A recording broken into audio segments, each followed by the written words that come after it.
Hello everyone and welcome to my YouTube channel. I am Varshini from Venkateshwara College of Engineering pursuing Data Science Engineering. Today we'll have a short presentation about corrosion. Let us begin. First things first, what is corrosion? Corrosion is the gradual degradation of materials, particularly metals, through chemical reactions with their surrounding environment. Do we all notice these rust that develops on the steel and iron gates or any other appliances we use? Why does this happen? This happens when the metal oxidizes with the oxygen and moisture that is present in the atmosphere around us. So, what is the mechanism of corrosion? Corrosion is fundamentally a chemical process where metals undergo oxidation reactions with atmospheric oxygen or other corrosive substances. We can look into the diagram. There is a small deposit of rust, which is Fe2O3. There are two basic reactions happening, or two basic areas of reaction. One is the anodic region where the metal is dissolving and Fe gives Fe2 plus and two liberal electrons. In the cathodic region, the electrons along with oxygen and hydrogen give water and OH minus also. So, but in this way, corrosion takes place. Common examples of corrosion. Notable examples include the rusting of iron or steel, as we already discussed, from moisture and air. There are also other forms which we can see silver and gold ornaments. They don't look as shiny as they were when we bought them from the store after a certain period of time. All of this is also examples of corrosion. So, what is the impact of corrosion on the materials? Corrosion poses significant challenges as it can weaken the materials over time, affecting their mechanical properties and durability. Mechanical properties of metals in sense ductility, malleability, and all those features for which we prefer metals over other substances for buildings and monuments like bridges and all those things. And in addition to the structural integrity, corrosion can adversely impact the aesthetic and functional aspects because it looks very clumsy and dirty when you look at rusted iron compared to the clean and stainless ones.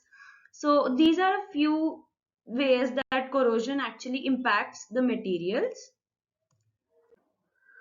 Is there a solution to all these problems that corrosion is causing? So of course there are many preventive strategies that we can use. Let us dive through a few of them.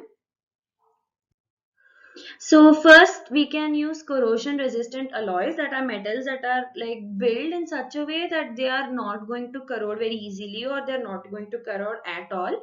For example, we can use stainless steel instead of the normal steel scissors or any other equipments we use.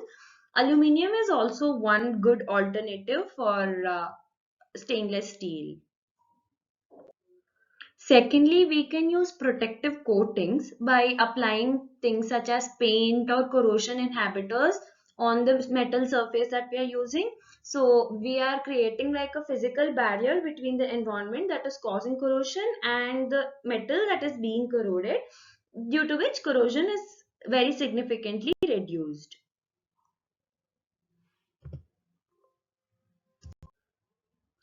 Thirdly, we can use a method called cathodic protection, which is also called as sacrificial anode method, where we employ another metal or another body. Like in this example, we can see magnesium.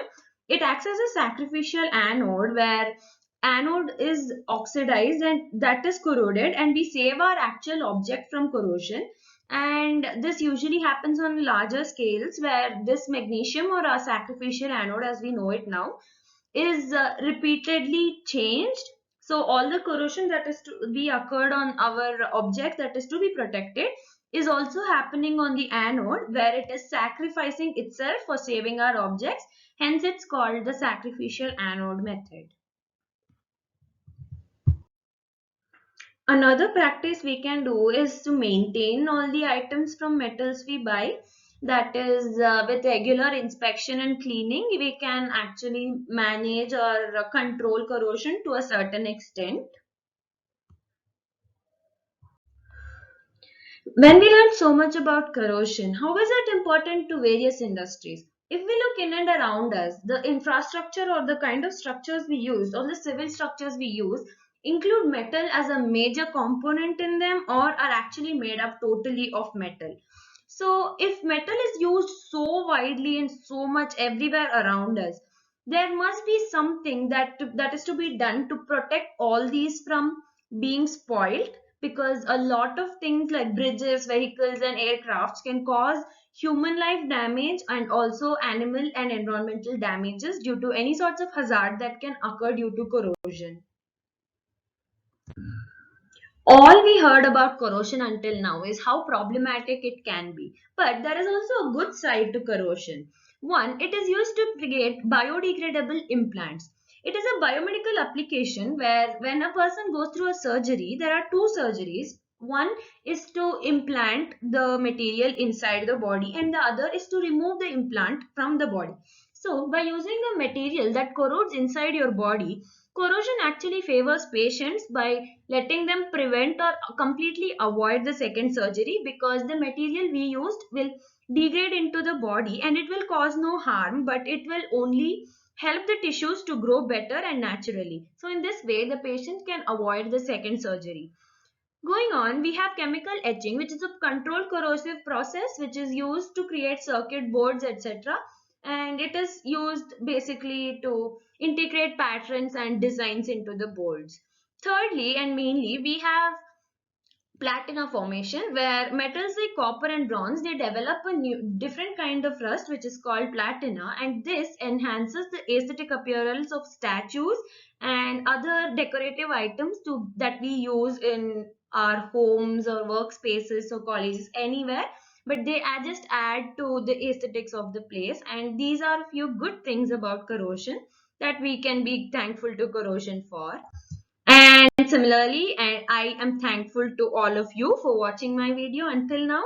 Thank you so much.